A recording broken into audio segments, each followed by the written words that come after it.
Está começando o podcast do Tênis Certo e hoje nós temos um convidado muito especial, é o Rafael Bevilacqua. Ele é economista, ele é estrategista-chefe da Levante Investimentos, maratonista, powerman, marido e pai. Seja bem-vindo, Rafael. Muito obrigado, eu que agradeço, é uma honra, um prazer estar aqui. E olha que curioso, eu acompanhava o seu conteúdo, os seus vídeos e tal, e eu não tinha ideia que você era corredor triatleta. Sério? Eu faço duatlo. Eu não nado. Sou uma negação na água. Então teu negócio é bike e corrida, E corrida, certo? Mas eu vejo assim, quando você posta no seu perfil pessoal, é corrida mais, né? É mais corrida. Tipo, a bike é meio sofrido pra mim, mas a corrida pra mim é o que eu gosto mesmo, que eu curto muito. E como é que começou, assim, tipo, a tua vida com o esporte, a tua relação com o esporte? Cara, fui do nada. Assim, em 2014, eu estava viajando, eu decidi comprar um Garmin. Falei, era Natal de 13 para 14, falei, vou começar a correr ano que vem. Comprei um Garmin e comecei a correr. Aí voltei no início do ano, comecei a treinar, e aí, sei lá, acho que março, abril, já fui para uma prova de 5 km, gostei muito, e aí não parei mais. Aí fui picado pelo bichinho, e aí, final de semana, a gente começava a acordar cedo, minha esposa também começou, que era minha namorada, começou a correr. A gente acordava cedo, ia pro parque, e virou vício. Da hora. Ó, seguinte, eu tenho um presente aqui para você, da Insider. A Insider é a nossa patrocinadora aqui do canal. Para quem não sabe, a Insider, ela faz as tech t-shirts, né, que são as camisetas super confortáveis, anti-odor, para usar no dia a dia, elas são ótimas para quem viaja, né? E o legal é que ela não precisa passar. Elas são feitas de tecido tecnológico e se ajusta o corpo, então é bem bacana. Espero que você curta. E é o seguinte, pessoal, quem quiser saber um pouquinho mais, tenicerto.com/insider e pode usar o cupom PODTênis, é o nosso novo cupom, ok? Link na descrição e também fixado no primeiro comentário. Muito obrigado. Veio e-mail também. Da hora. Não é isso.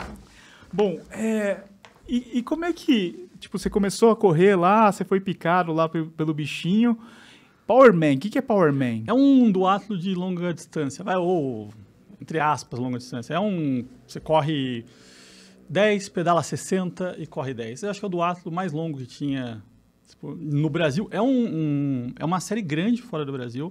É da Suíça, se não me engano. Então, é uma série mundial. É tipo uma franquia, assim. É como se fosse um Iron, só que de duatlo. Tá. E aí eu comecei... O primeiro ano do Powerman no Brasil foi em 2015. A gente teve em 2015, 16, 17 e 18. Depois disso, não teve mais a prova no Brasil. Eu fiz os 4. É muito legal, assim. Eu queria começar no tri. Assim, tava treinando, comecei a nadar, mas Eu achei que você nadava. Não, eu sou horrível, assim, tipo... É risco, entendeu? Entrar na água. Mas eu comecei a trabalhar muito. Aí desandou. Aí parei de correr, inclusive, em 2018. Tipo, corria muito pouco. Fiquei quase 2 anos ali, praticamente sem treinar. Mas em algum momento eu pretendo voltar ainda. Então, antes dos 50 eu tenho que fazer um Iron. E maratona, você fez? Eu fiz, a primeira foi em 2015, fiz 15, 16, 17 e 18.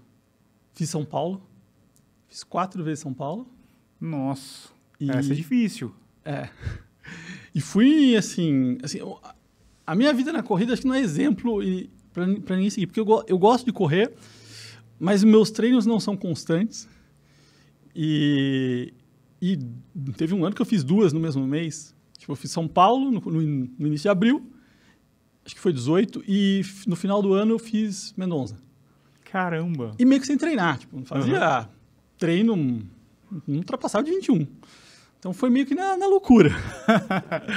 Mas eu gosto muito. Eu acho que a corrida ajuda muito na vida de empreendedor. Porque ela é duro, né? Você nunca sabe se você vai aguentar, ou quando você vai começar a sentir dor. E é muito parecido com a vida do empreendedor. Então acaba sendo um treino, né? Pra vida. Tanto é que tem vários empreendedores que acabam indo pro triatlon, né? Eu não sei como que o pessoal consegue unir as duas coisas, né? O pessoal fala assim, acordo cedo para nadar, depois na hora do almoço eu corro, pedalo à noite. É uma loucura, né? Loucura.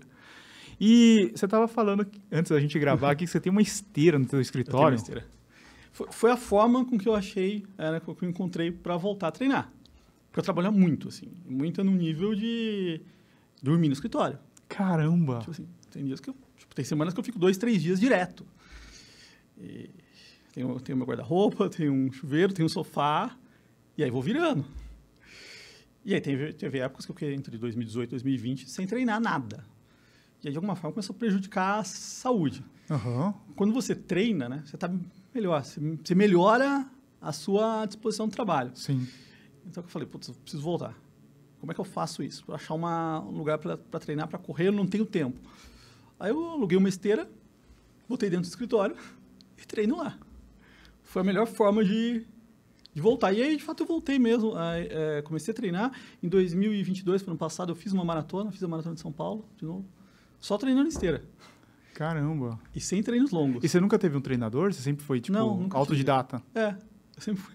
Mas você procurava, assim, tipo, informações?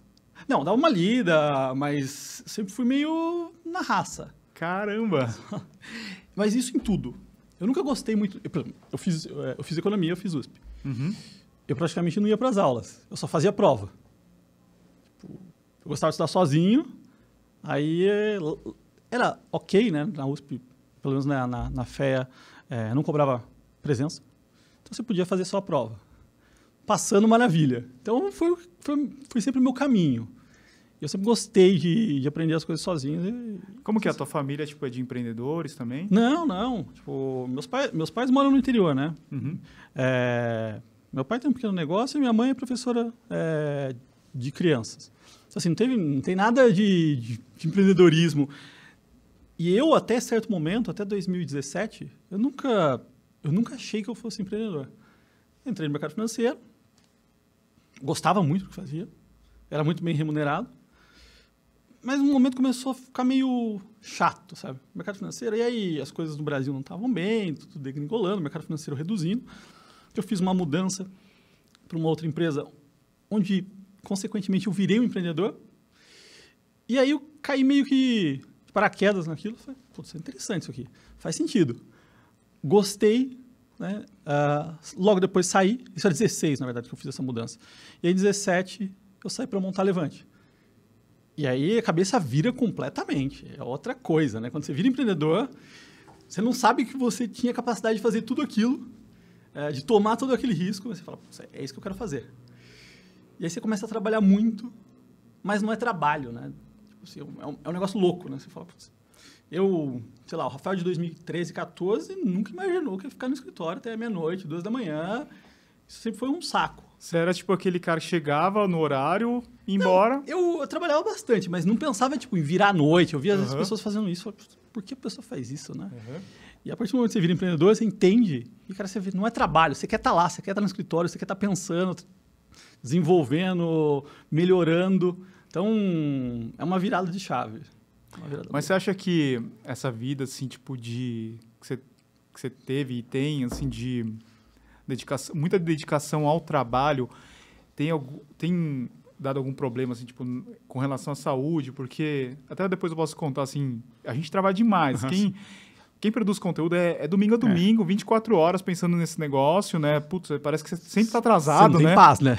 Você para, você fala, vou colocar alguma coisa no Instagram. E daí, agora no meio do ano, a gente estava viajando, a gente estava em Miami, a gente tirou 10 dias de férias e para mim era algo novo, assim, ficar sem fazer nada. Eu não levei nem meu computador para viagem, geralmente eu levo. Daí chegou no terceiro dia, assim, da viagem, a gente estava no estacionamento de desses shoppings que tem nos Estados Unidos, né? E daí eu falei pra minha esposa, pra Val, eu falei assim, eu tô meio mal, tô com uma tontura, assim, né? E daí eu falei, eu comecei a sentir falta de ar, assim. E a gente estava vindo de uma pré-férias, assim, antes de chegar nas férias, de muito trabalho. Que é para produzir o conteúdo todo. Exato, fora. Vamos adiantar os 10 dias, vamos trabalhar 3 vezes mais para tirar essas férias, né? E daí chegou nas férias, eu comecei destruído. Eu tive uma síndrome de pânico no meio do estacionamento, né? Porque a gente só tem a chave trabalho, a chave descanso a gente nunca usa ela. Daí eu tive esse problema, eu comecei a repensar. Falei, cara, eu acho que eu preciso tirar um pouco o pé nesse semestre atual.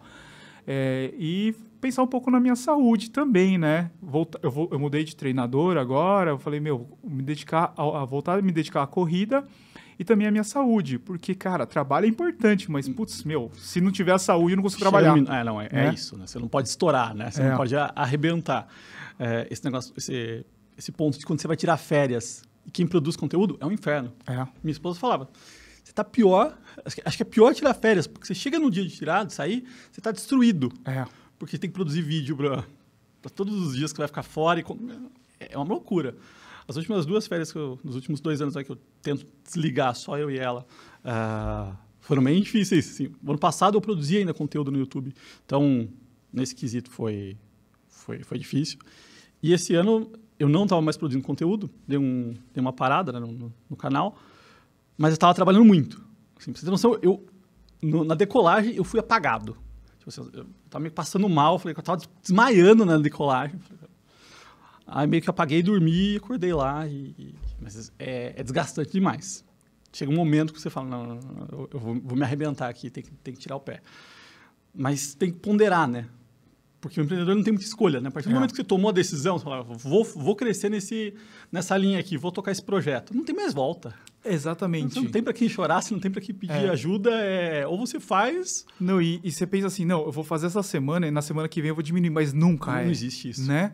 Toda semana parece que você está atropelando, assim, faltando alguma coisa ainda, né? É um negócio louco, é surreal. Até esse ponto aí, né? Eu tento controlar, porque eu tenho 2 filhos. Um de 4, um menino de 4, uma menina de 2, e vou ter mais uma menina agora.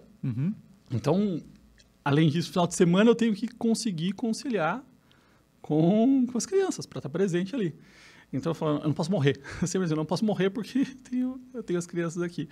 Mas é difícil, realmente, assim, conseguir ter a dosagem sendo empreendedor não é uma tarefa fácil. E a gente acaba sempre extrapolando, né?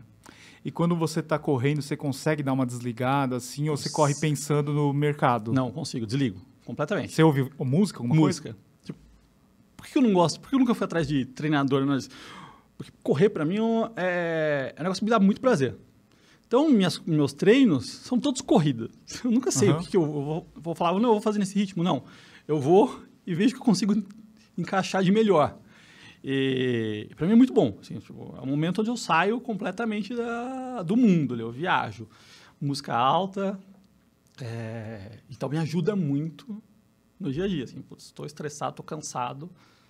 Faço uma corrida, sou outro. Ou preciso de uma jornada longa de trabalho, dou uma corrida e volto a trabalhar. Aí você fala, agora vai mais umas horas. Tem os 2 lados, né? Quando a gente gosta do que a gente faz no trabalho, parece que o tempo passa rápido, assim, né? Pô, você não vê, assim... 8, 10 horas, 12 horas de trabalho não é um sacrifício, né? Mas por outro lado, porra, passaram 12 horas, né? Você ainda tá lá naquela mesa trabalhando, né? Uma loucura, é uma loucura. Eu no meu escritório, eu não tenho janela mais. Então, as janelas Você não sabe se é dia ou noite. Então, é meio que um shopping, sabe? Ou cassino. Eu vou fechar tudo. É verdade. Porque eu não sei, aí eu não tenho a noção da realidade. E eu continuo trabalhando, porque às vezes tá um dia bonito, você fala... merda, eu vou ficar aqui, sei lá, mas quantas horas queria estar fora, queria fazer alguma coisa. E aí você acaba desviando, você tem que fazer, você tem que entregar um resultado. Então, eu tenho tudo fechado, não vejo o que está acontecendo lá fora e foco. E às vezes eu tenho os meus momentos de hiperfoco e aí eu vou virando. E como que você vê, assim, tipo, os seus colegas, assim, da mesma área, todo mundo vive mais ou menos assim e o pessoal está preocupado com saúde? Como é que é? Vamos lá, acho que assim, eu sei que em algumas coisas eu extrapolo. Então, assim, é de você, assim. É, né? Meu, não exijo isso de ninguém. Eu sei que é loucura minha. E eu, como empreendedor, tomei muito mais risco do que qualquer um. Então, eu tenho que entregar um resultado ali. Mas, na média, dentro da Levante, as pessoas gostam muito de esporte. Então, a gente tem uma equipezinha de corrida. Legal. Conseguimos trazer gente que não corria pro game. Tem bastante maratonista. Então, tem eu diria que somos em 80, dentro do grupo. A gente deve ter próximo de 10 maratonistas lá dentro. Que legal. A galera gosta. Mais de 10%. Então, a gente fala muito sobre saúde. Apesar de cometer essas atrocidades, eu tento ali ter uma suplementação, cuidar um pouco, que faz parte, né? Não tem como fugir. E a alimentação, você consegue fazer uma alimentação boa? Mais ou menos. Às vezes eu tento maximizar minha performance no trabalho. Então, eu tento comer ou muito cedo, ou tipo, almoçar mesmo, 6 da manhã, ou comer pouco e só jantar, sabe? Como que é a tua rotina, assim, num dia normal?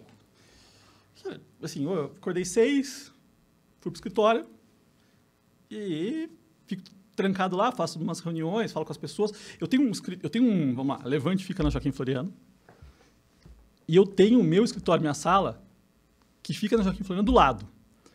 Só que eu sou uma pessoa que gosta de me concentrar. Então, eu entro no meu mundo, preciso resolver os problemas, gosto de ficar fechado. Então, eu tenho uma sala que é isolada de todo mundo, que é essa que não tem janela, não tem nada. Tem épocas que eu fico muito lá. Tem épocas que eu fico muito com o time. Então, eu fico nessa calibragem, né? Mas, por exemplo, hoje é um dia que eu cheguei lá às 6 e pouco, 6h30, 6h40. Provavelmente vou ficar até 11, lá meia-noite. Sem ter nenhuma grande pressão. Não é que eu estou fazendo algo que demanda muito. Estou num ritmo ok. Assim, as coisas nas últimas semanas foram muito mais intensas. Então, assim, teve dias que eu, na sequência, dormi 2, 3 dias. Tem até um cantinho lá com mesinha para criança e tudo mais. Você leva as crianças para lá? Às vezes minha esposa pega as crianças na escola e leva lá depois do trabalho para brincar com eles. Eu fico lá, para a gente passar um momento juntos. E depois ela leva eles para casa. É um negócio louco, né? E no final de semana você consegue dar uma relaxada? Consigo. Na média, consigo. E eu vejo que você corre umas provas também, né? Sim. Quando consigo, eu começo a fazer provas, pelo menos uma por mês. Nesses últimos meses não consegui. No início do ano eu estava fazendo e agora eu devo voltar. Estou inscrito, acho que pelo menos 1 ou 2 provas. Tá. O pessoal, a gente está falando com um pessoal diferente, assim, que não é... Talvez alguns curtam, assim, o assunto de finanças, de investimento e tal, mas a gente está falando aqui com o pessoal de corrida, né? E a gente percebe, assim, que é muito variado, né? Principalmente a gente percebe porque quando a gente coloca o preço de um tênis, tem gente que fala assim, tranquilo, R$2.000, e tem outros que falam assim, é um absurdo um tênis custar R$2.000, tá querendo um tênis de R$300, né? Pensando assim pra galera, assim, uma dica assim para começar a juntar grana, né? Porque não adianta você falar de investir se a pessoa ela não tem ainda dentro dela a cabeça de guardar dinheiro, né? O que você poderia falar? Eu sei que você não é o ser base, né? Mas o que dá para a pessoa fazer assim? Mas eu acho que é o mesmo princípio da corrida. Vamos lá. Quando a pessoa começa a correr ou quando ela gosta de correr, ela, independentemente do pace que ela vai ter, se vai ser de 3 ou de 10, o importante é começar. Ter na cabeça, preciso iniciar minha vida no mundo financeiro, conseguir poupar e investir. Então, acho que o primeiro ponto é esse passo, essa virada. E eles são muito similares nos triggers ali, no que de fato é essa virada de chave. Então, assim, a virada de chave que o corredor teve para começar a correr, cuidar da saúde e pensar no futuro, é muito próxima do que ele precisa ter para fazer essa virada financeira. Começar a olhar. Não importa se ele ganha 1.000, 10.000 ou 100.000. É um hábito poupar. Então, acho que assim, o primeiro ponto é olhar, de fato, para essa virada de chave. Preciso poupar.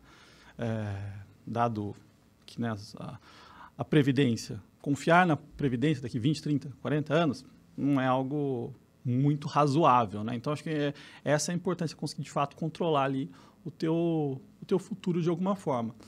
Acho que essa era a primeira dica para o corredor, né? Vira chave também na vida financeira, que elas são muito próximas ali. É uma mudança que vai ter consequências positivas, como ele teve na corrida. Às vezes o cara corre uma prova todo mês. Diminui. Corre a cada 2 meses, guarda essa grana de uma prova, né? Compra 3 tênis por ano.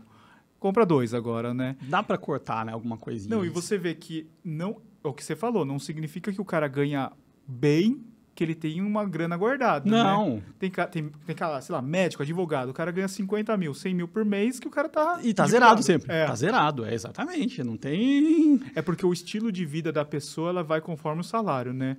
Você ganha 1.000...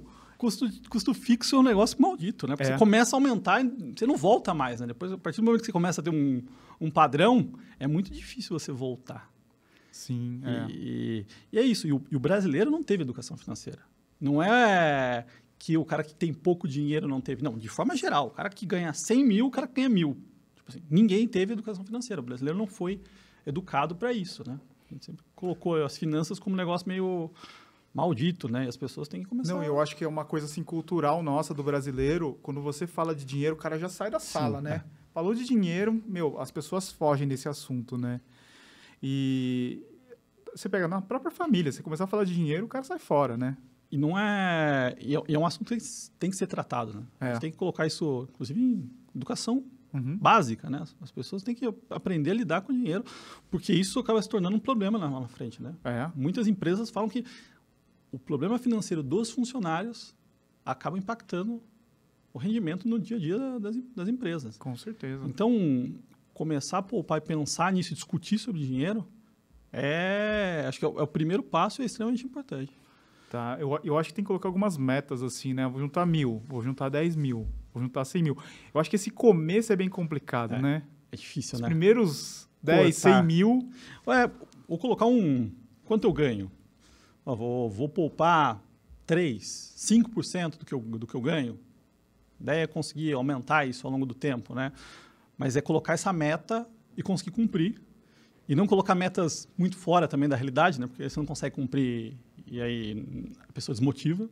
Assim como na corrida, né? Você coloca maratona se você está começando na corrida, né? Não faz sentido. Coloca ali uma meta que seja executável e executa ela, nem que seja pouco. Vou poupar 2% do meu salário por um ano aqui, todo mês, né? E aí no final você vai ver se de fato você conseguiu, investe ali numa renda fixa, né? Num tesouro, qualquer coisa. Mas esse hábito vai ajudar você no futuro. Eu acho que é o primeiro passo e mais importante, é a disciplina. Disciplina em tudo, né? Tem que ter. Ajuda a gente em todas as formas. Tá, e eu adoro esse assunto. Todo dia de manhã eu vejo vídeo, já leio sobre o assunto, eu adoro, né?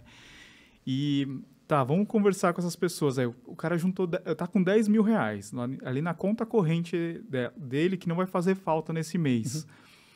Onde que essa pessoa coloca esse dinheiro para começar, sabe? Vamos supor que tá no aplicativo, né? Então é o mais fácil. Sim. O aplicativo do banco. Vamos lá, o cara que não quer tomar risco, então, independente do valor, né? Mas a pessoa tem que entender qual que é o nível dela de tolerância para o risco.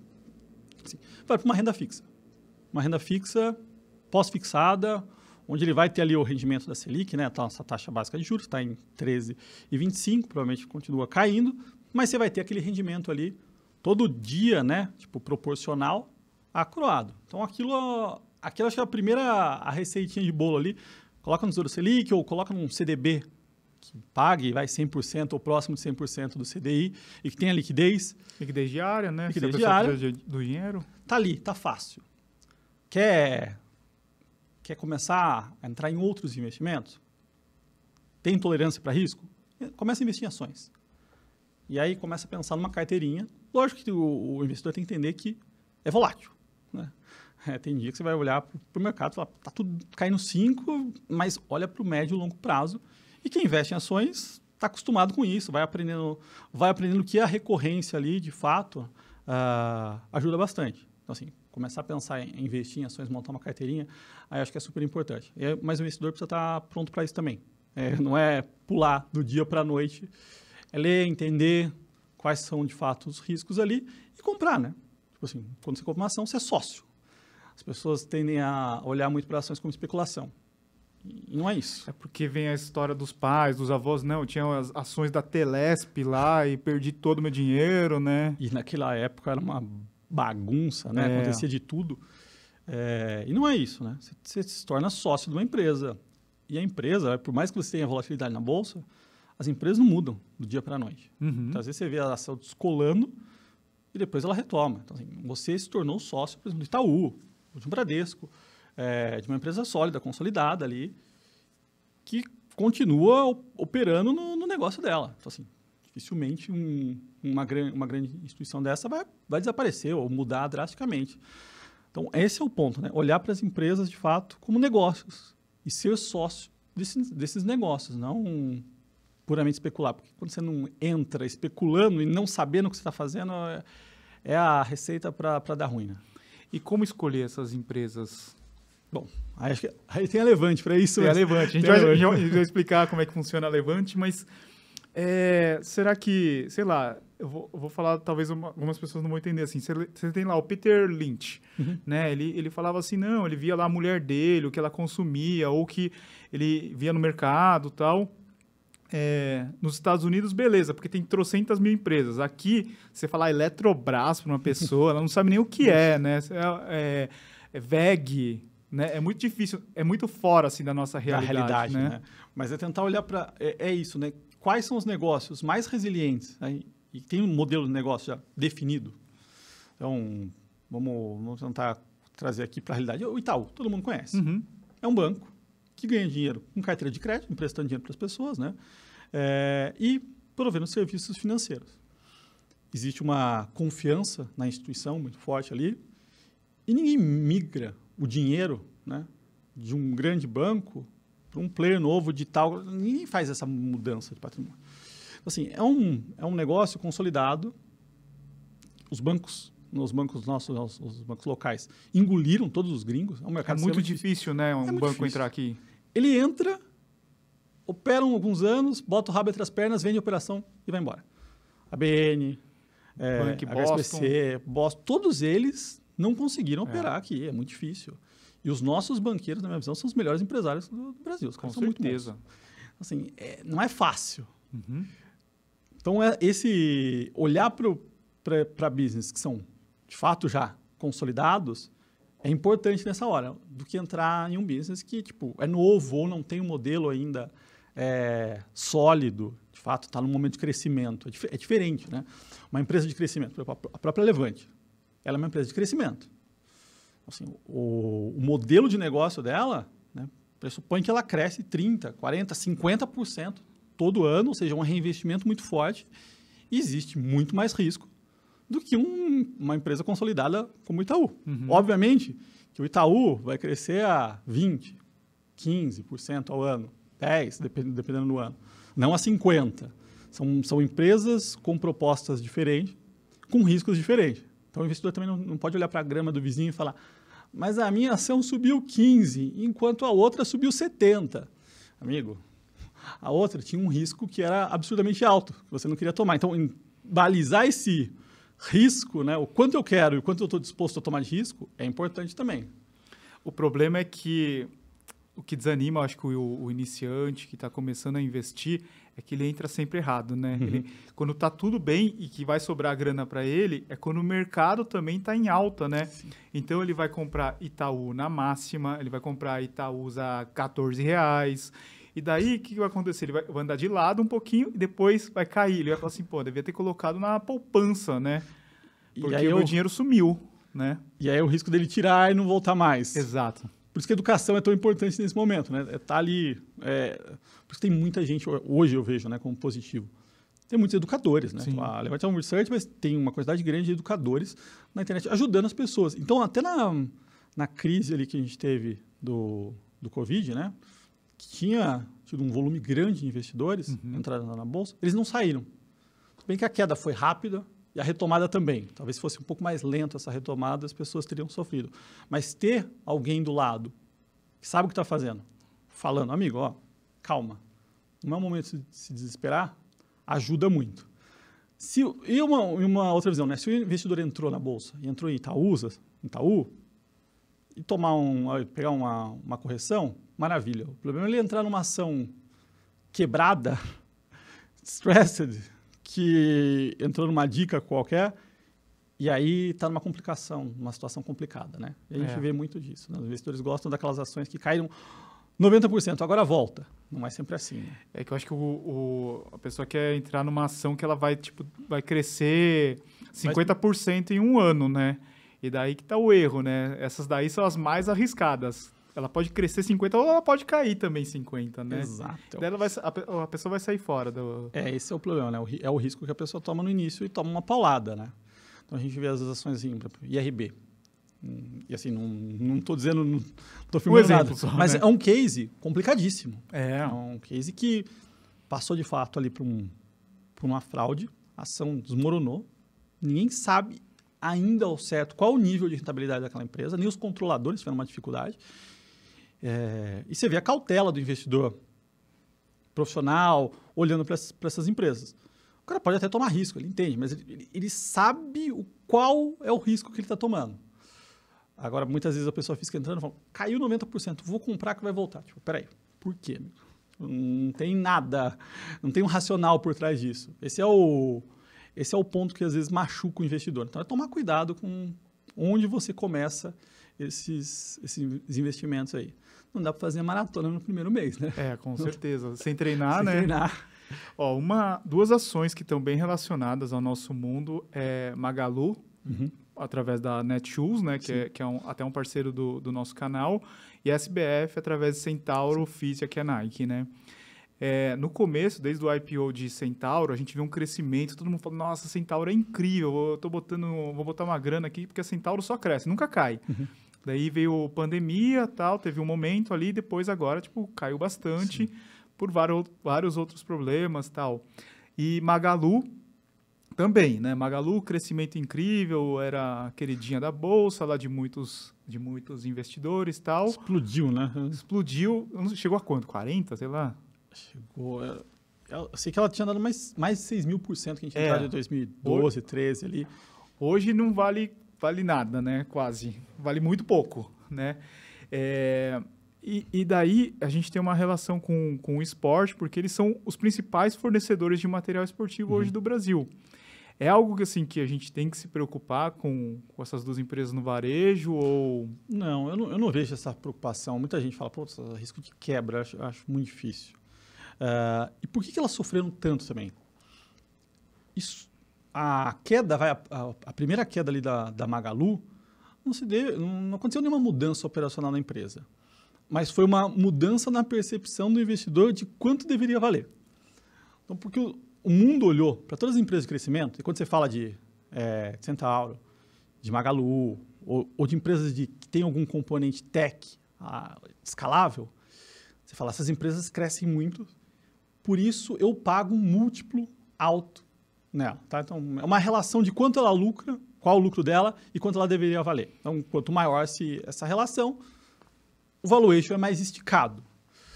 E o mundo ali pós-pandemia virou digital, juros baixos, ou seja, dinheiro de graça. Isso significa que as empresas que não dão lucro tanto no presente, mas dão lucro no futuro, começam a valer mais, né? Porque você traz o dinheiro do futuro para cá, se os juros é baixo, o seu valor presente aumenta. Então, esse movimento fomentou demais essas empresas, de forma geral. Aí o mundo deu uma acalmada, os juros não vai ser baixo para o resto da vida, a inflação começou a vir, os bancos centrais começaram a ajustar as taxas de juros, isso mudou. E aí a gente teve uma corrida do lado contrário, todo mundo ajustando. E aí o mercado que em algum momento falava, essas empresas valem 100 vezes lucro, olhou e falou, não, essas empresas não valem 100, elas valem 10.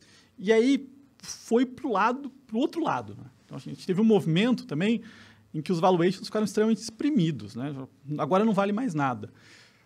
Aí, além disso, né, você pega Brasil, um cenário um pouco mais duro, juros mais altos, tudo isso, de alguma forma, prejudicou operacionalmente as empresas que tinham ali, principalmente, que têm dívida. Né? Então, o custo da dívida começa a ser relevante demais ali na DRE. Então, na minha visão, esse movimento de quanto deveria valer machucou muito. Eu acho que foi o que mais machucou essas empresas.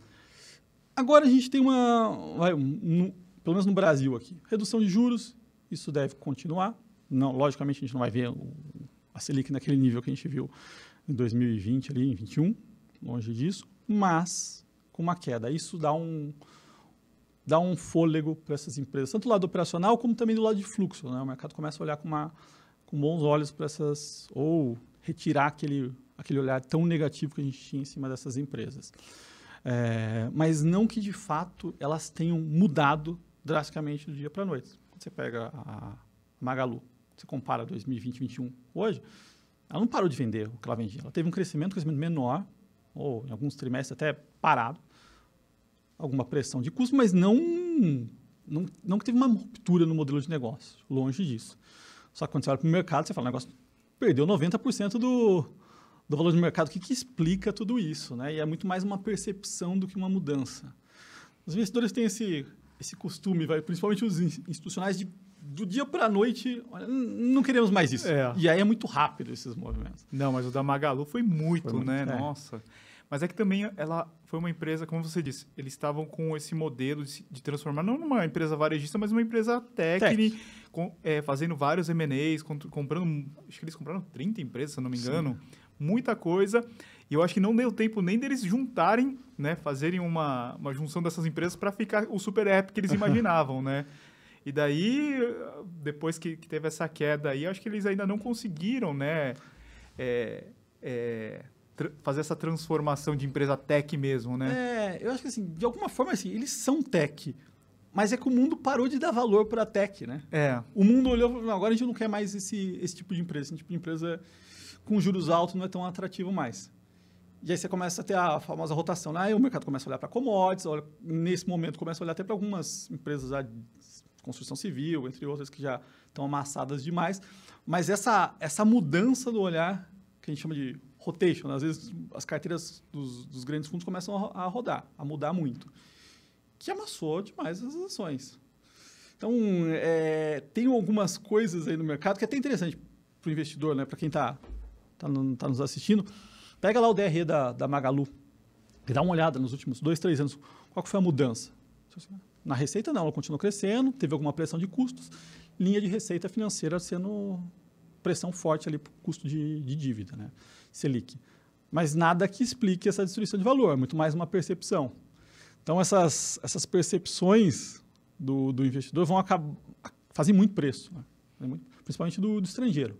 E isso não foi só Brasil. Você pega as techs lá fora, principalmente as techs que eram negociadas a múltiplos altíssimos, apanharam muito. Sim. O movimento do e-commerce, se você comparava com um pouco de Amazon, eBay e outras, elas estavam bem correlacionadas. Assim, tinha uma correlação muito forte.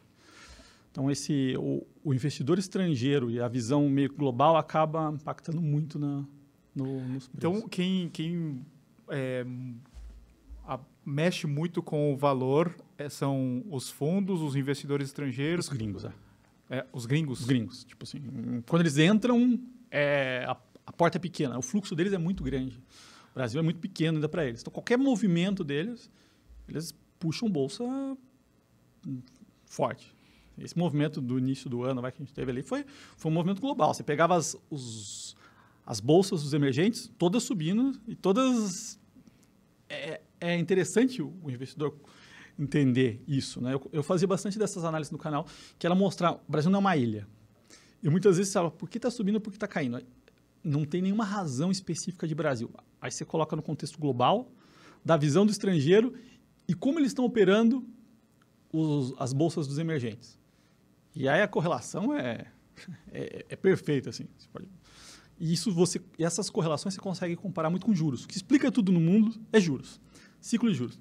Lá fora, a hora que a gente vê um movimento de queda de juros ou dos títulos de 10 anos começando a cair, sinalização de melhora, o fluxo começa a migrar dos países desenvolvidos para os emergentes. Uhum. E aí não importa o que está acontecendo, se tem uma crise política, o gringo entra pesado. E o inverso também, né? O inverso também. Se os juros nos Estados Unidos aumenta, eles vão para um país que é mais seguro, né? Uhum. Então, esses movimentos fazem muito mais preço, muitas vezes, do que as questões micro, né?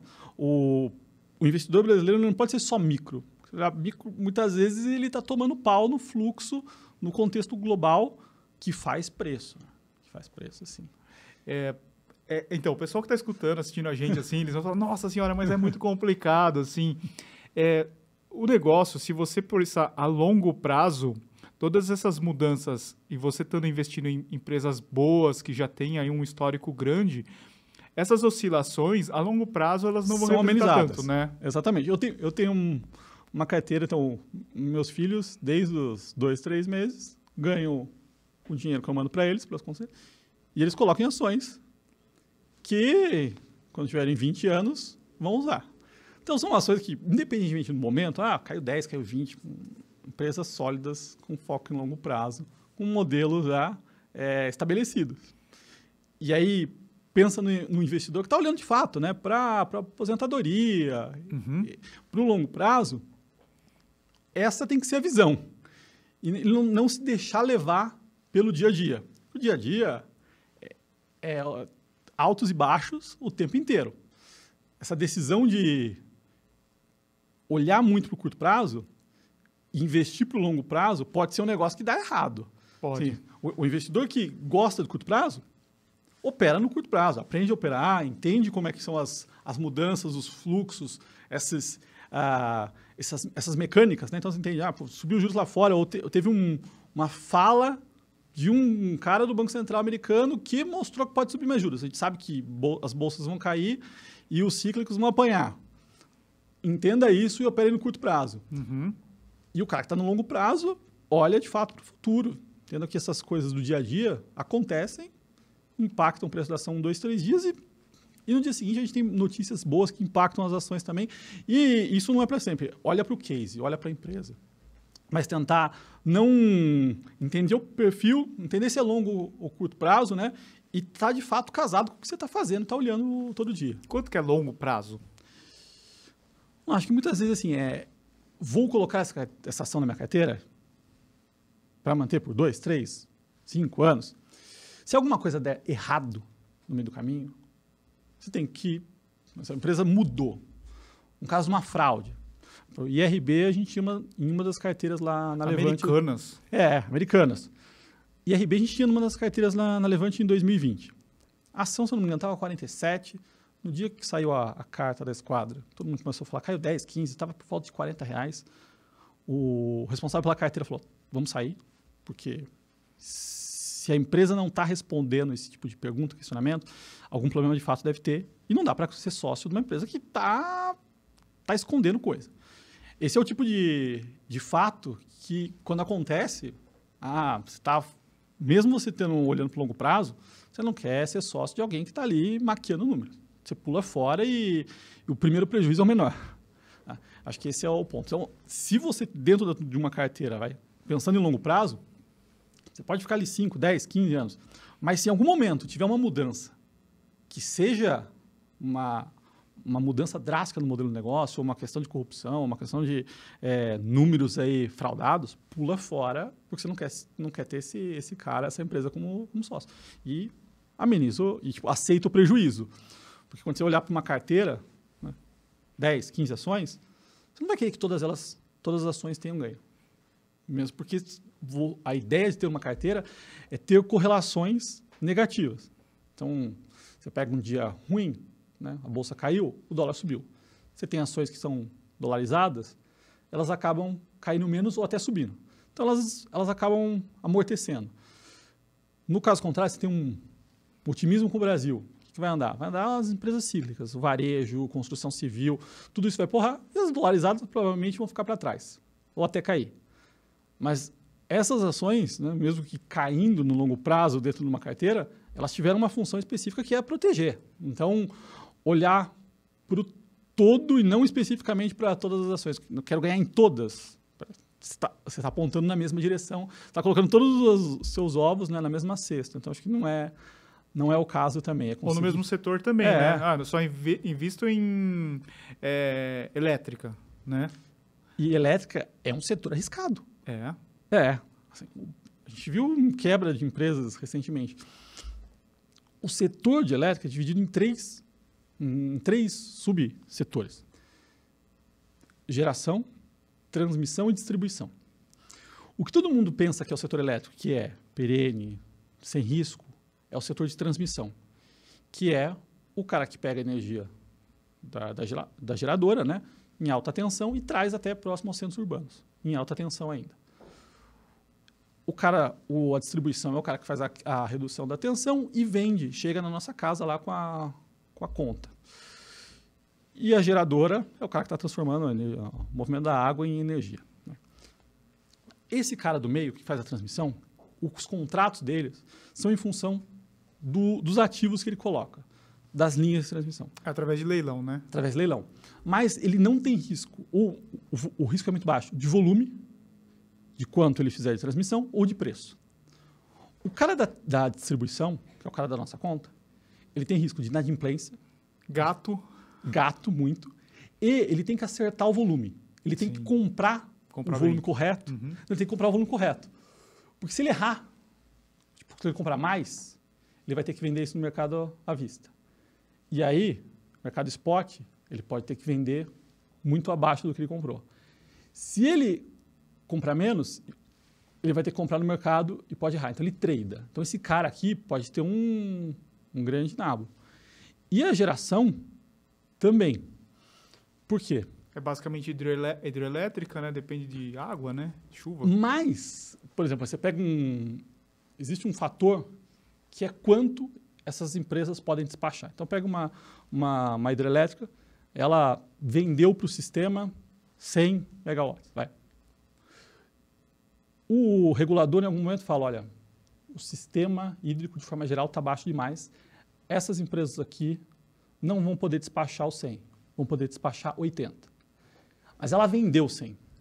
Aí o que ela é obrigada a fazer? Ela é obrigada no mercado e comprar energia para colocar no sistema. Só que a hidro é uma energia barata. Vamos lá. Vamos pensar aqui a 150 megawatts. E ela vai ter que ir no mercado comprar carvão, petróleo, qualquer coisa a 1.000. Então, o cara está comprando a 1.000 para vender a 100 ou 150. Ele está tomando um baita de um prejuízo porque o regulador decidiu. Então, esses dois subsetores, eles têm risco muito forte. A transmissão, não. A transmissão você pode dormir tranquilo. As outras duas, elas podem ficar long ou short em energia e tradar, e isso pode dar complicação. Por isso que as ações também de transmissão, elas são andam mais de lado, assim, né? Elas não têm uma volatilidade tão grande, né? Tá. Uma coisa que eu aprendi na dor é IPO, né? A gente teve uma sequência antes aí da pandemia de vários IPOs, de várias empresas. E IPO no Brasil, uma coisa que eu aprendi que a empresa acha que é empréstimo, né? Ela entra para fazer um empréstimo porque ela está precisando de grana, né? E, não, posso estar errado, mas eu vejo assim. E daí, o que acontece? Ela entra no IPO, num valuation, assim, e dá um crescimento, assim, logo inicial. Porque o mercado está em boom. Em boom. E depois a queda é queda livre de montanha-russa, né? Eu fiz isso com o Enjoei. Entrei lá com o Enjoei e tal, tava coisa linda e tal, e eu tomei um prejuízo lascado e continuo carregando isso daí toda vez que eu abro lá a minha carteira, eu vejo isso daí que me dá vontade de chorar, né? E daí mas eu tive uma outra, com esse aprendizado, eu entrei numa outra ação no exterior, que é on-running, que eu gosto bastante, eu entendo, é o nosso mercado, e eu tinha pesquisado bastante, falei, esse negócio não pode custar mais de $20, né? E foi, tipo, ela subiu demais, acho que chegou a $40, ela começou com acho que 25 no IPO, e foi a $40, e depois ela caiu acho que a 12, se eu não me engano. E eu entrei depois, já sabendo que esse IPO ia ser complicado também. Sempre comprando abaixo de 20, hoje ela tá acho que uns 36, né? Esse é um problema também, né? Porque a pessoa quer entrar no IPO e vai tomar paulada, né? Na maioria dos casos, sim. Porque é um costume ruim, né? Mas os grandes bancos de investimento, eles querem que as empresas saiam de um nível alto, né? Para justificar o serviço deles, inclusive. E acaba sendo algo meio contra o investidor. E aí, quando você está como você está no momento, geralmente, de bull market, você vê esses movimentos de alta, e aí o investidor fica com dor de corno. Ele fala, putz, não entrei no último, já subiu 20 a ação. A IPO acontece quando o mercado está em altíssimo, né? Porque é difícil, né? Você vai fazer uma captação, né? Você tem uma emissão, ou primária, ou ter uma saída ali, uma secundária, mas você precisa de um fluxo alto de dinheiro. Então, esses momentos, né, é um momento onde tem uma abundância de dinheiro. Por exemplo, agora, é difícil ter IPO. O mercado está melhorando, vai, comparado com o que a gente viu nos últimos meses, mas ainda não está hot, não está sobrando dinheiro. Tem casos que a gente consegue ver boas coisas em IPO, assim, mas tem que tomar um cuidado extremo, porque no momento onde está tudo subindo, qualquer coisa, a empresa é uma lixeira, monta um case, vendem bem, e sobe, e aí você fala, fique de fora. Não, e essas que vieram aí antes da pandemia eram empresas que já estão super endividadas, né? Entraram no IPO e... A grande parte dos IPOs a gente recomendou ficar fora. A gente falava, não faz o menor sentido. E aí você tomava pau, você olhava assim, o mercado subindo, as pessoas falando, por que vocês mandaram ficar fora? Está subindo. Não faz sentido. Olhando para o valuation, é tudo caro demais, E eu não compraria, ficaria de fora. Você acha que é uma boa, assim, para quem está começando, de repente, procurar um ETF do que ficar fazendo esse stock picking?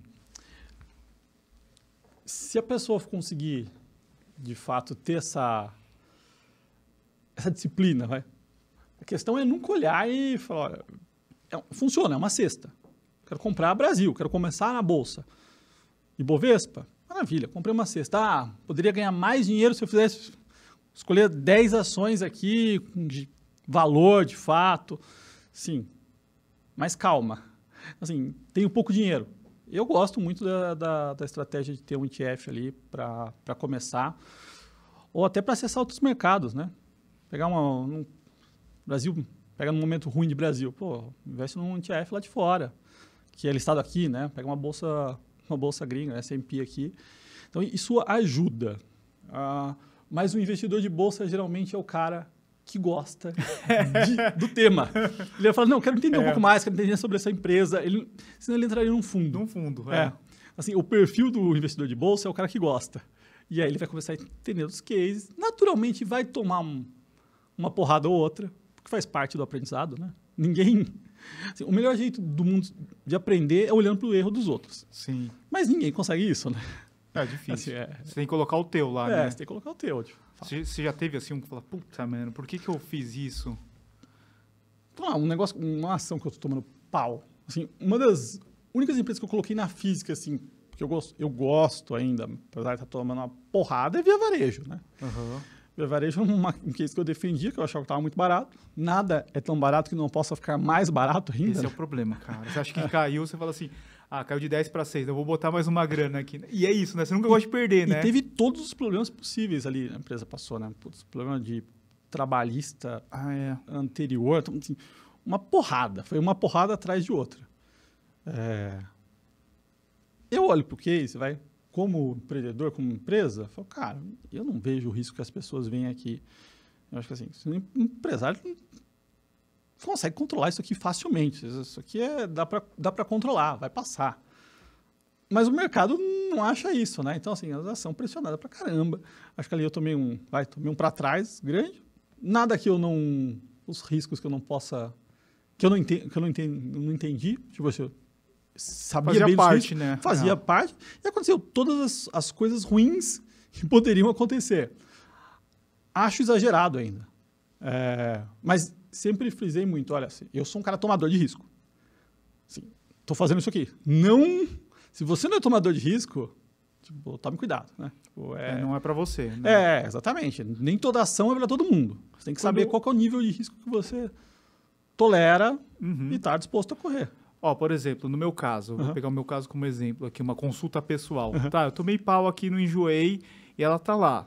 Eu tenho uma quantidade lá. Que é melhor? Eu vender, sair fora desse negócio aí, assume a perda e tenta balancear com... vendendo uma que está com lucro, ou deixa lá e um dia reza para subir. A questão é se você acredita ou se você tem um case ainda em pé. Eu não gosto do case Enjoei. Tem vários pontos ali que eu não entro. Então, assim, Via Varejo é um case que, para mim, se mantém. Se eu olhasse em algum momento, mudou mais X fatores, fala, pular fora. É melhor pular fora caindo 70% se você não vê, tipo, os fatores que você entrou. Então, assim, é muito importante você saber por que você entrou para saber por que você vai sair. Se mudou, você tem que reavaliar. Agora, se é uma questão de preço, de pressão, de mercado, de momento ruim, você fala, tudo isso impactou no preço da ação, fala, não, aguenta. Leva. CVC era um que eu tinha numa carteira lá atrás, a empresa era redonda. Assim. Então, era uma queridinha da bolsa. Entregava resultado ali, reloginho. Em algum momento começou a ter umas coisas fora, uns resultados estranhos, umas falas ruins. Opa, pula fora. Pulamos fora com prejuízo, mas é o momento que você fala, tem que virar, tem que sair. E aí derreteu, né? Graças a Deus a gente saiu lá em cima ainda. Turismo, viagem é sempre complicado, né? Nossa, demais. Não, e uma coisa assim que eu Agora a gente teve lá o 171, né? A mudança do investimento no exterior, né? Tá. Que vai ter a taxação... Quanto que é o valor? Eu não lembro agora o valor de cabeça, assim, mas antes era 35 mil que você poderia vender, né? Daí eles querem mudar, acho que para 6 mil anual, assim, né? E investir fora acaba sendo uma saída, assim, né? A gente sabe que o... É Brasil, né? É Brasil, a gente tá no Você Brasil. vive num país emergente. Não acho que vai virar Argentina, Não. mas o argentino mesmo, ele tem como cultura a dolarização, investimento em imóveis, né? Então ele sempre fez isso, desde sempre, né? Desde sempre. E o brasileiro não tem disso. Começou agora por causa da dificuldade, era muito difícil você ter uma conta fora. Hoje é fácil. Hoje é fácil, né? Hoje você abre uma conta em banco digital e já faz isso, né? É um hedge, é uma proteção. Eu gosto da estratégia de ter alguma coisa lá fora. Tem um gestor amigo meu que define assim, o que é um emergente? É um país que, num momento difícil, toma a pior decisão possível. É a capacidade de fazer cagadas de um país. Essa é a definição. Então, assim, somos os emergentes. Quando você bota lá no nosso saco dos emergentes, é Rússia, China, Brasil, Índia, México, Turquia. Argentina. Tipo assim, é todo mundo que toma as decisões ruins no momento que precisa tomar a decisão difícil. Então, assim, não dá para acreditar que a gente vai virar uma Suíça. Vai virar uma Venezuela, uma Argentina? Acho que não. A gente chega muito próximo, né? A diferença do Brasil é que ele chega próximo do precipício e aí na hora de pular ele não pula. A Argentina pula, né? A Argentina vai lá e faz as besteiras. A gente não. Mas dá esse medinho, né? Quando você tem um patrimônio, ter alguma coisa fora, te dá uma segurança, né?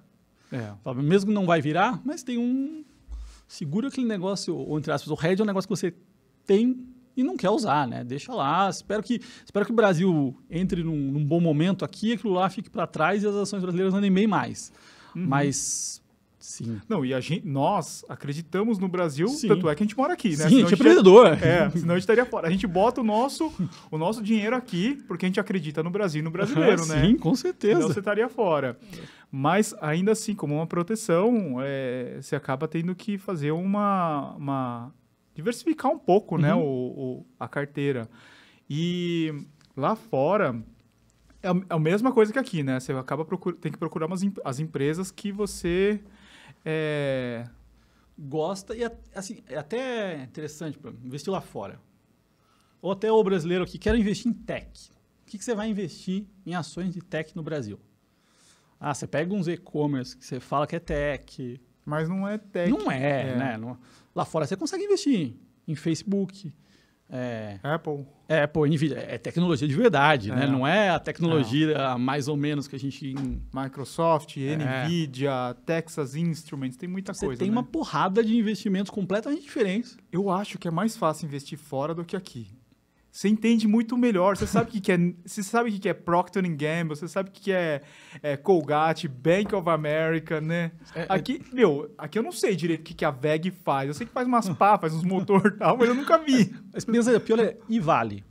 Vale, exato. Sabe que o minério brasileiro é melhor, que a qualidade do minério brasileiro da Vale tem prêmio em relação ao mercado global? Putz, nunca peguei um minério de ferro, uma tonelada, como é que é isso, né?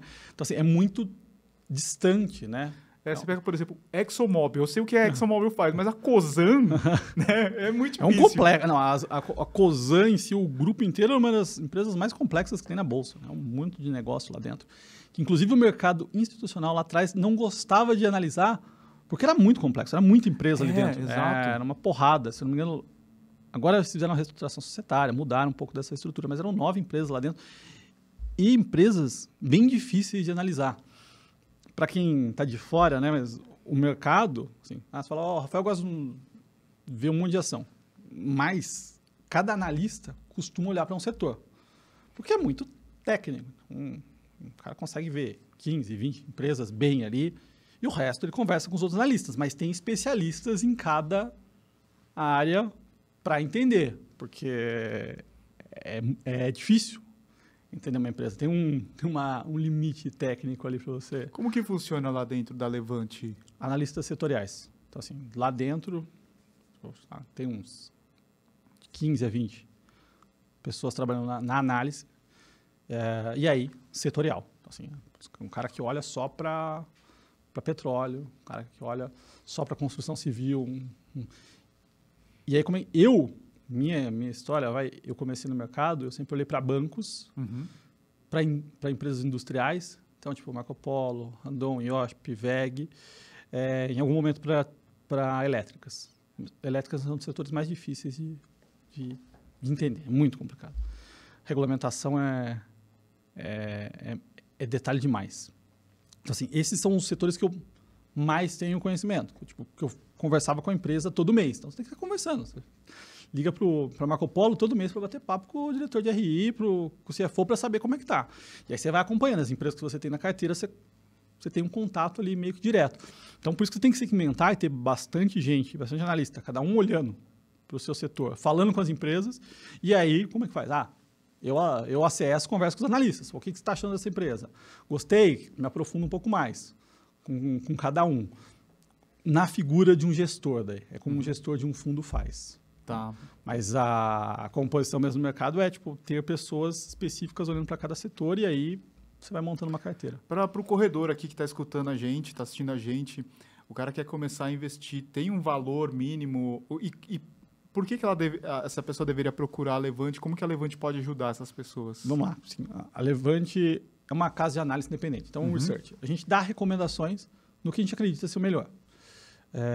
Então, assim, não existe... É zero conflito. Assim, no final das contas, é um assinante. Se você não gostar, se a gente não fizer um bom trabalho nas recomendações, provavelmente você não vai continuar assinando a Levante. Além disso, geralmente o banco, todo mundo, ele tem um conflito. Ele quer que você invista onde faz mais sentido para ele. Assim, na nossa visão, a gente recomenda o que é melhor, de fato, para o investidor, para o perfil dele, que vai ter a melhor performance. Tá? E aí, por quê? Porque o investidor, o cara que está começando, ou o cara que já investe, ele é médico, dentista, bombeiro. O trabalho dele não é fazer research, que é um negócio complexo. Imagina, a gente falou tudo isso daqui, tem gente que falou assim, não sei o que vocês estão falando, né? Exato. Então, assim, ele não... Por mais que ele se aprofunde, muitas vezes não... Tipo, lucro não é lucro. Sabe que lucro? Tipo assim, o cara pode dar lucro, perder dinheiro, ou dar prejuízo e ganhar dinheiro. Você sabia disso? Sim, sim. Tipo, o que importa numa empresa é geração de caixa. Então, tem várias empresas que você olhava assim, prejuízo.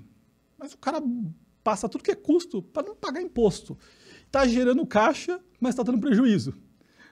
Isso demora um tempo, você tem que estar muito próximo das empresas para entender de fato o que é isso. Então, esse tipo de coisa, assim, que não tem... O cara não consegue pegar do dia para a noite.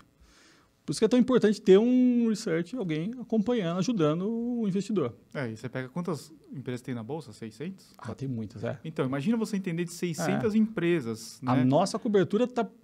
Se eu não me engano, são 150. Vou arredondar aqui. 150 tem muita coisa que tem não muita presta, coisa que não... Mas mesmo assim... Tem fundo imobiliário também? Sim, tem fundo imobiliário também. Tá. Nossa, eu acho muito complexo fundo imobiliário, porque empresa, como eu também sou formado em administração, eu entendo de empresa. Fundo imobiliário, para mim, é outro mundo, assim. E o cara tem que visitar o empreendimento. Ele tem que ver se o negócio... falaram que é AAA, deixa eu ver se esse negócio é o que estão falando mesmo. Você vai lá, não é nada disso. É um negócio... Fizeram uma gambiarra lá, falaram que é AAA, mas não vai conseguir alugar pelo valor que falaram. É igual quando você vai comprar um imóvel, né? O cara vai lá e fala assim, o metro quadrado aqui é 10 mil. Só que se ele falasse 15 mil, para você também não ia fazer diferença, né? Sim. Porque você não entende, tem que entender a região, se vale a pena o investimento, como é que é o acabamento, você vai conseguir alugar depois, né? É muito complexo, eu acho. Por isso que tem que ter alguém específico olhando. A gente tem um cara lá que é nosso cara é o Felipe, né? Chama de Fislip. Mas é o cara que vive visitando obra. É isso, tá lá, tipo empreendimento. Tava na obra tal, não? Na obra vendo como está sendo feito, como é que tá, ou como é que o galpão tá sendo gerido. Mas é isso. Então não tem um nível de investidor que pode procurar vocês, assim, né? O cara quer começar a investir, muita gente está começando, eu tenho, sei lá, R$100. Quero começar, porque o research acaba sendo mais educacional, né? Acaba sendo muito mais um custo para o cara aprender. Eu quero ter um acompanhamento. Do que, de fato, uma outra... Tipo, não tem nível, né? O cara consegue investir, sei lá, uma ação da Itaúsa. É isso. Vocês são como se fosse o professor particular, né? O cursinho, né? O cara ajudando. E a nossa visão sempre foi... A pessoa não coloca o dinheiro com vocês. Não coloca. Né? Para o pessoal entender, assim. Ela vai ter que ter uma conta numa corretora ou no banco, né? E vocês vão dar como se fosse o guide lá, né? Isso aqui é a nossa melhor visão. Para o seu perfil de investidor. Toca aí. Não importa se você está no Itaú, no Bradesco, no Banco do Brasil, na XP. Assim, para nós o que importa é assim, essa é a carteira melhor na nossa visão. Execute. Você precisa de ajuda, tem um time ali de atendimento para ajudar. Quer corretoras onde tem um custo baixo, custo zero, a gente ajuda, tudo mais. Mas o foco é na entrega do que comprar. Boa.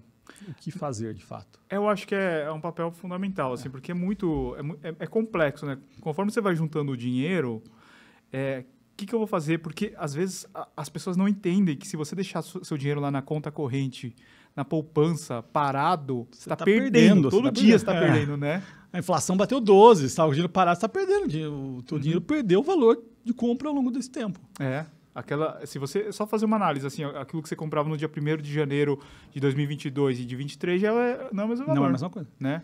Ainda mais quando fala algumas cestas, né? Assim, porque a inflação é uma média. Assim, é a cesta média do brasileiro. E a tua cesta? Porque muita gente fala, mas a inflação, para mim, é muito mais do que isso. Pode ser, porque a inflação acaba sendo uma média, mas o que você consome pode ter subido muito mais do que essa média. Né? Você consome lá, você vai comprar o celular, é muito mais dólar que a inflação. Na veia, é dólar na veia. É isso aí. Como é que faz para o pessoal encontrar a Levante, te encontrar? Vamos lá. Site, né? levante.com.br. E nas redes sociais, então, procurar com Levante Investimentos ou Levante Ideias. E Rafael Bevilacqua. Então, tem todos os nossos canais. Eu era bem presente no YouTube, hoje eu estou menos, né? Vai voltar mais à frente. Em breve eu volto, mas nas outras redes ainda continuo. Então, no Twitter, no Instagram. E todo dia de manhã você posta ali um quadrinho, né? Faça um resuminho do mercado, todos os principais pontos ali. Aquilo lá é costume de quem sempre trabalhou em fundo. Que a primeira coisa que você chega de manhã, você já monta o resumão, vê o que aconteceu no mercado, para começar o dia. E aí, teve uma vez que eu fazia aquilo internamente, a galera, posso ser legal. Aí eu comecei a postar e aí posto todos os canais. Como que é? Você abre o computador, você vai... Deixa eu ver, como é que tá em Frankfurt, como é que tá Nikkei? Eu dou uma olhada, como fechou lá fora, a cabeça como é que fechou China, e o que aconteceu com China, que China é importante mais para o Brasil, né? Pega commodities, pega os emergentes. Aí eu dou uma olhada como é que está na Europa, que está aberto ainda, Estados Unidos, os futuros, pouca relevância, e quais são os dados que vão fazer preço ali. Assim, os Estados Unidos vai ter dados de geração de emprego, inflação, sei que vai pegar, isso é importante. E os fatos relevantes das empresas. Quem que soltou fato relevante? Boa. Pessoal, Rafa, queria agradecer eu que agradeço. A tua hora aí. Né? Muito obrigado. Te tirei do seu escritório. Me tirou. Mas agradeço. Que eu não almoço, cara. Você já treinou hoje? Não treinei. Não vai dar tempo? Hoje não. Mas amanhã tem treino. Uma corridinha. Sim. Espero que sim. É isso aí, pessoal. Então sigam lá a Levante, sigam o Rafa. Se você está com essa dificuldade em relação a como investir, procurem a Levante. Também comece, cara. Junta a grana. Para de comprar tênis toda hora, né? Junta uma grana, é importante para o futuro da galera. Não antecipe seus sonhos, né?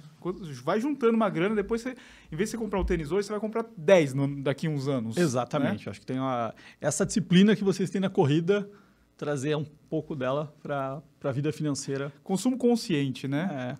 E poupar. Você vai ver o poder do juros composto ao longo gostoso, né? Então é isso, pessoal. Sigam lá, Levante, sigam o Rafa. Sigam a gente também. Deixem 5 estrelas aqui no nosso podcast, é bastante importante. Todas as sextas-feiras, às 19 horas, a gente tem no YouTube e também no Spotify. Muito obrigado. Valeu, Rafa. Até a próxima. Eu que agradeço, Edu. Obrigado. Valeu, galera. Valeu, abraço a todos.